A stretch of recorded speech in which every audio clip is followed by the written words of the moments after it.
ꯃꯊꯦꯜꯗꯤ ꯁꯨꯃꯥꯏꯅ ꯇꯧꯖꯔꯛꯑꯒꯦ ꯁꯤꯒꯤ ꯂꯐꯨ ꯊꯔꯣꯁꯦ ꯁꯤꯒꯤ ꯑꯂꯨꯁꯤꯃ ꯊꯥꯛꯀꯅꯤ ꯑꯗꯨꯒ ꯁꯤꯗꯒꯤ ꯉꯥꯡꯈꯩꯁꯦ ꯁꯤ ꯊꯥꯛꯀꯅꯤ ꯁꯤꯅ ꯁꯤꯡꯖꯨꯒꯤꯅꯤ ꯉꯥꯃꯨꯁꯤꯗꯤ ꯁꯤꯒꯤ ꯉꯥꯃꯨ ꯑꯅꯤꯁꯤꯗꯤ ꯁꯤꯡꯖꯨꯒꯤꯅꯤꯗꯣ ꯑꯗꯨꯒ ꯁꯤꯁꯤꯡꯒꯤ ꯁꯤ ꯉꯥꯇꯣꯟꯅꯤ ꯉꯥꯇꯣꯟ ꯑꯌꯥꯏꯕ ꯁꯤ ꯊꯥꯛꯑꯒ ꯂꯐꯨ ꯊꯔꯣꯁꯤꯃ ꯊꯣꯡꯖꯔꯛꯑꯒꯦ ꯑꯗꯨꯒ ꯂꯐꯨ ꯊꯔꯣ ꯊꯣꯡꯉꯒ ꯁꯤꯒꯤ ꯏꯀꯥꯏꯊꯕꯤꯁꯤꯅꯦ ꯑꯗꯒꯤ ꯈꯥꯃꯦꯟ ꯑꯈꯥꯕꯤꯅꯤꯁꯦ ꯈꯥꯃꯦꯟ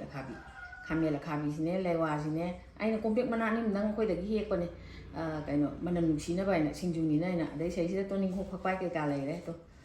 ꯑꯗꯒꯤ ꯊꯥꯡꯖꯤꯡꯁꯤ ꯊꯥꯛꯀꯅꯤ ꯑꯗꯩ ꯍꯋꯥꯏ ꯃꯪꯒꯟꯁꯤ ꯉꯧꯔ ꯊꯥꯛꯀꯅꯤ ꯑꯗꯨꯒ ꯁꯤꯡꯖꯨ ꯑꯃ ꯇꯧꯖꯔꯛꯑꯒꯦ ꯃꯌꯥꯝ ꯑꯩ ꯁꯦꯝ ꯁꯥꯅꯕ ꯇꯧꯔꯒꯦ ꯌꯦꯡꯃꯤꯟꯅꯔꯁꯦ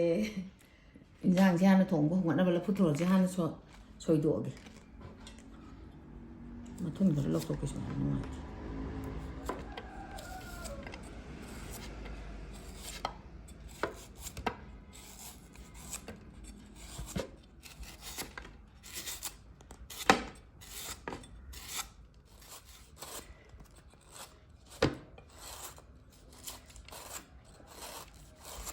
ꯑꯣꯛꯑꯅꯤ ꯁ꯭ꯋꯥꯏꯗ ꯂꯣꯏꯁꯜꯂꯒꯦ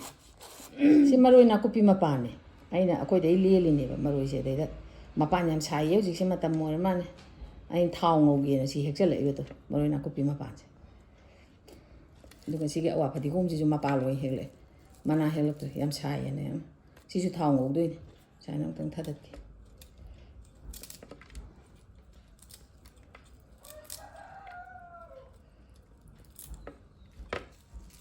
ꯅꯥꯀꯨꯞꯄꯤꯁꯤꯒ ꯁꯣꯏꯔꯒꯦ ꯊꯥꯎ ꯉꯧꯅꯕ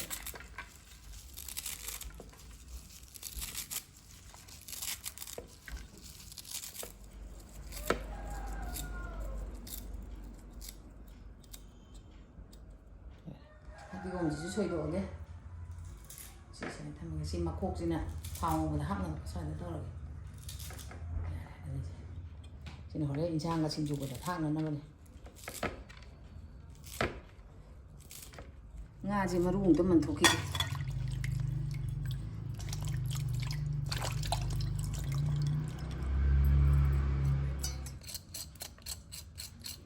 ꯉꯥꯃꯨꯗꯨꯅ ꯍꯣꯔꯦꯟ ꯉꯥꯏꯍꯥꯛ ꯂꯩꯔꯒ ꯑꯃꯨꯛ ꯃꯜꯂꯒꯦ ꯁꯤꯅ ꯏꯟꯁꯥꯡꯒꯤꯗꯨꯅ ꯏꯟꯁꯥꯡꯅ ꯍꯥꯟꯗꯣꯏꯅꯤꯅ ꯏꯟꯁꯥꯡꯒꯤꯁꯦ ꯍꯥꯟꯅ ꯇꯧꯔꯒꯦ ꯇꯧꯕꯅꯦ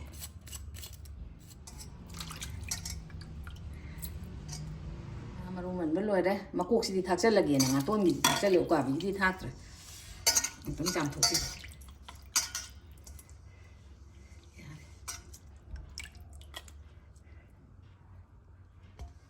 ꯏꯟꯁꯥꯡ ꯊꯣꯡꯕ ꯍꯧꯔꯒꯦ ꯎꯌꯥꯟ ꯊꯥꯡꯒꯠꯂꯦ ꯎꯌꯥꯟꯁꯦ ꯁꯥꯔꯦ ꯊꯥꯎ ꯍꯩꯔꯒꯦ ꯌꯥꯔꯅꯤ ꯉꯥꯁꯨ ꯊꯥꯛꯑꯦ ꯃꯥꯏ ꯍꯧꯖꯅꯤ ꯊꯥꯎꯁꯦ ꯃꯨꯜꯂꯦ ꯇꯦꯖꯋꯥꯠ ꯃꯅꯥꯁꯦ ꯊꯥꯗꯔꯒꯦ ꯑꯗꯨꯒ ꯅꯥꯀꯨꯞꯄꯤ ꯈꯤꯇꯪ ꯍꯥꯞꯄꯀꯥꯟꯗ ꯃꯥꯏ ꯊꯥꯗꯒꯦꯅ ꯑꯩꯅ ꯅꯥꯀꯨꯞꯄꯤꯁꯦ ꯊꯥꯗꯔꯤꯅꯦ ꯅꯠꯇ꯭ꯔꯗꯤ ꯍꯦꯛꯇ ꯀꯥꯏꯌꯦ ꯐꯗꯤꯒꯣꯝꯁꯦ ꯊꯥꯗꯔꯒꯦ ꯑꯗꯒꯤ ꯉꯁꯥꯏꯒꯤ ꯐꯗꯤꯒꯣꯝ ꯃꯈꯣꯛꯀ ꯅꯥꯀꯨꯞꯄꯤ ꯃꯄꯥꯟꯒꯁꯨ ꯑꯗꯨꯝ ꯊꯥꯗꯔꯒꯦ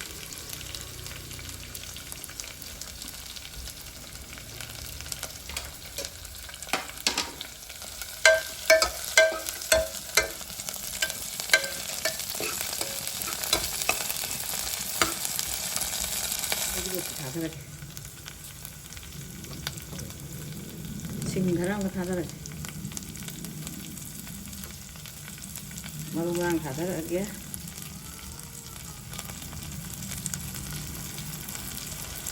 ꯃꯣꯔꯣꯛꯁꯨ ꯊꯥꯗꯔꯒꯦ ꯃꯣꯔꯣꯛ ꯈꯔ ꯊꯥꯛꯀꯦ ꯂꯐꯨ ꯊꯔꯣꯅꯤ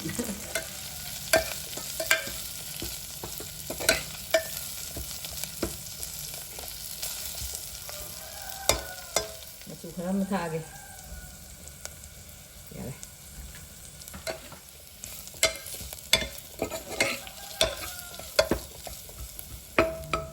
ꯁꯤ ꯉꯥꯔꯤ ꯃꯆꯥ ꯑꯅꯤꯁꯦ ꯊꯥꯛꯀꯅꯤ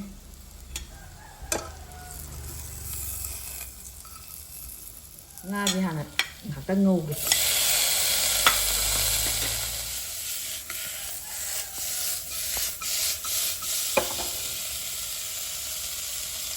ꯉꯥꯁꯦ ꯉꯧꯔꯤꯉꯩꯗ ꯑꯩꯅ ꯍꯤꯡ ꯈꯤꯇꯪ ꯇꯤꯡꯁꯤꯜꯂꯒ ꯊꯝꯕꯅꯦ ꯁꯤ ꯑꯃꯨꯛ ꯍꯩꯖꯤꯜꯂꯒꯦ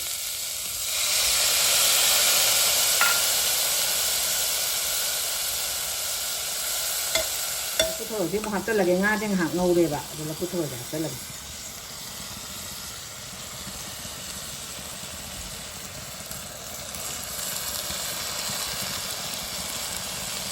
좀 합정되고.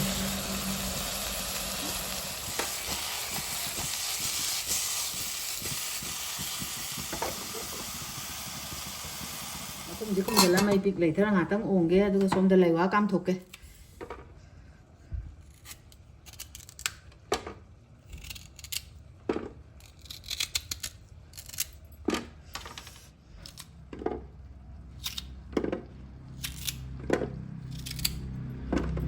Quét thang cả là cái xin lấy quá, gì ông ta cam thục cái gì chẳng hay là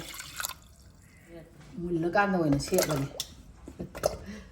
Anh chàng chị ngâu đây quỳ na mà hi hấp rất là cái bằng này thôi. Có chúng tôi sẽ anh hàng thùng phải chứ ngâu thì cái khơi quỳ ngâu thì cái hào ấy hi hấp rất là cái rồi hấp giật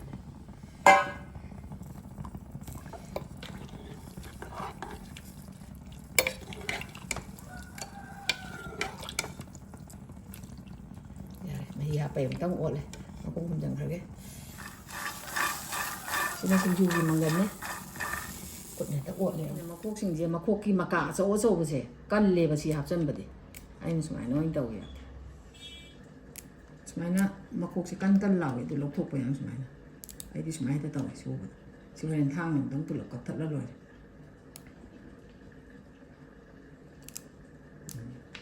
mà gần cả làm tốt ông tao anh em tao sẽ nó làm có thật là rồi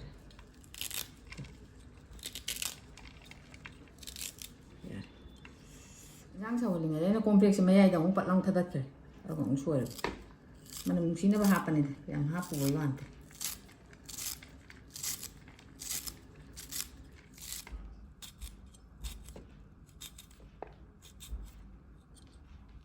thầm thạc rất là cái tăng uội gì ở trong nhà này, thầm thạc rất là cái,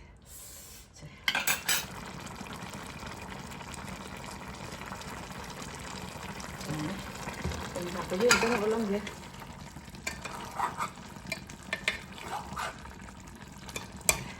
Tăng thòng tadi con thằng sẽ là cái thằng gì à đấy thằng rồi để đúng không? Dạ rồi đây người thật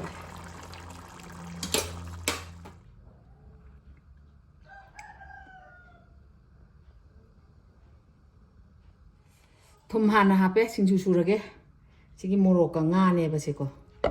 thấy anh ngắm mồ được anh nó phút lên mồ rô chứ hari juga ini nggak mau kaput pada HP semuanya. Udah mau sih, maku lok tuh ya berapa nih deh yang gini.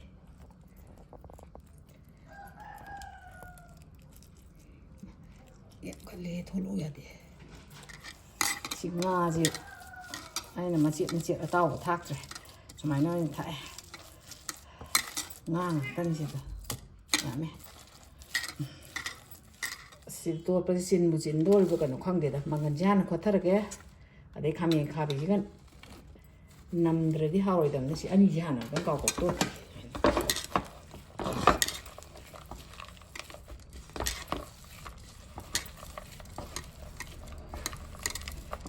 tapi pula nih orangnya sini kayak nonton nih kompret sini kayak tadi sini lewat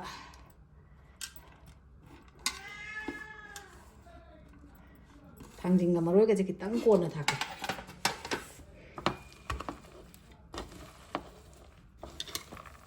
말로 합살라게 여기 당진기 좀 합살라게 많이 내 가이 다네 하는데 이제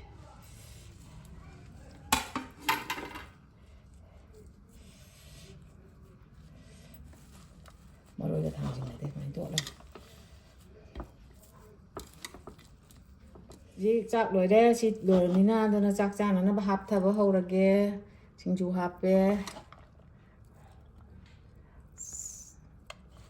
chính chú gì mà nó ăn gì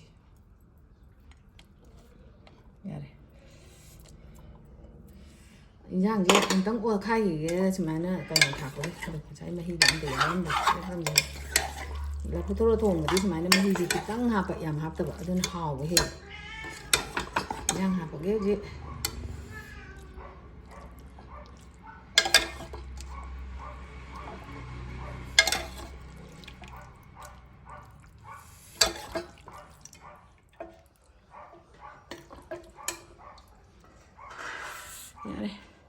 khitang hapake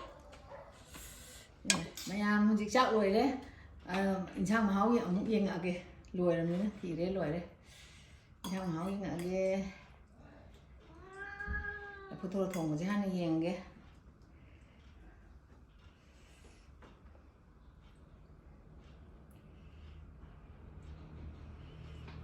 ba phải thật là gió vậy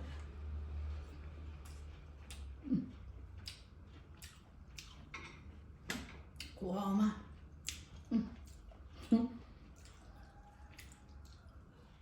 giờ máu ấy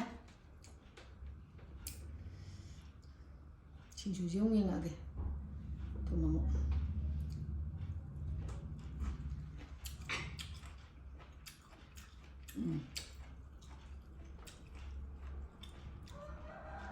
xin chú dễ thùng thì tăng thác cho là đi máu nên xin chú thì tăng chẳng tất đâu là mày mà na là phút thùng thùng đi sập trà đi mày à ngã sĩ thì mình tăng thái cho là chả là game hao những rồi đấy mà tăng cái video đó ông ôn rồi sẽ